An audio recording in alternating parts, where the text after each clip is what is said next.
Sir ACBने जी clean chit दिली आहे पंकजा मुंडे संदर्भात या संदर्भात तुमचं काय म्हणणं आहे? भ्रष्टाचाराला पूर्ण दाबण्याचा हा प्रयत्न आहे. लज्जाहीन सरकारची दडपशाही या महाराष्ट्रात चालू आहे आणि याचं चित्र समोर दिसतंय. एक लक्षात घेतलं पाहिजे, मी 24 जून 2015ला पहिल्यांदा तक्रार केली होती या प्रकरणाची आणि 30 जून 2015ला संपूर्ण 1000 पानाचे हे पुरावे आम्ही सादर केले. आजही ते पुरावे माझ्या समोर बरोबर आहेत. हे या ठिकाणी पुरावे 1000 पानाचं बाळ आहे. हे सगळे पुरावे त्या ठिकाणी दिलेले आहेत. आमची अपेक्षा होती की या संदर्भामध्ये ACB कारवाई करेल. 1.5 वर्ष झालं होतं आणि ACBचं एक पत्र आम्हाला आलं आणि आम्ही त्यांना त्याच्यामध्ये आम्हाला सांगितलं की तुम्ही जे त्या ठिकाणी पुरावे दिलेले आहेत ते आम्ही सगळी माहिती आपल्या महिला आणि बाल विकास विभागाकडेच पाठवलेले आहे. त्यांचा अभिप्राय अजून आलेला नाही आम्हाला. म्हणजे 1.5 वर्ष ते गप्प बसले. अभिप्राय कोणाकडे मागतात की ज्यांच्यावरती भ्रष्टाचाराचे आरोप आहेत त्याच विभागाकडनं मागतात की तुम्ही चोरी केली की नाही तुम्हीच सांगा. आणि त्यांनी सांगितलं की चोरी आम्ही केलेली नाही आणि त्यांनी आम्हाला कळवून दिलं ACBनं की यांनी काही चोरी केलेली नाही. तर अशा तऱ्हेचं गुन्ह्याचं जर प्रगटीकरण करायचा प्रयत्न झाला तर पूर्ण देशामध्ये मला वाटतं ही अभिनव प्रक्रिया आहे ACBची.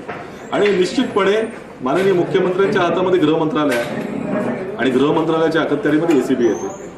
त्यामुळे या आदेशानं सरकारच्या आदेशानं चालेल एका विभागानं भ्रष्टाचार मोठ्या प्रमाणावर करायचा, दुसऱ्या विभागानं क्लीन चिट द्यायची आणि ते सगळ्या गोष्टी राजकीय हित कशामध्ये आहे ते मुख्यमंत्र्यांनी पाहायचं आणि त्या दृष्टिकोनाचा आदेश द्यायचे.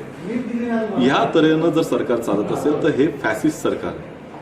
लोकशाही व्यवस्थेमध्ये जर विश्वास असणारं सरकार असतं तर ह्या ज्या काही यंत्रणा आहेत, या ज्या संस्था आहेत त्यांना ताकद देण्याचं काम सरकार करेल. त्यांना स्वतंत्रपणे काम करता यावं, त्यांनी वेगळ्या पद्धतीने काम केलं पाहिजे आणि त्याच्यावरती लाचलुचपत प्रतिबंधक विभाग म्हणतो आपण तर प्रतिबंध केला पाहिजे. भ्रष्टाचाराचा प्रतिबंध करायचे आणि त्यांना जर ते करून दिलं जात नसेल, त्यांना वॉचडॉग म्हणून त्यांचं काम आहे तर त्यांना ताटाखालचं मांजर बनवून जर ठेवणार असाल तुम्ही तर निश्चितपणे हे क्लीन चिटर गव्हर्नमेंट आहे आणि याचा पाठपुरावा आम्ही करत राहू. ACB जर तुम्हाला काम करून द्यायचं, लोकांची अपेक्षा काय वाढवतात, टाळा लावा ACBला. ACBची गरज काय? मग तुम्ही कामच करून देणार नसाल तुम्हीच क्लीन चिट देऊन टाकत जा.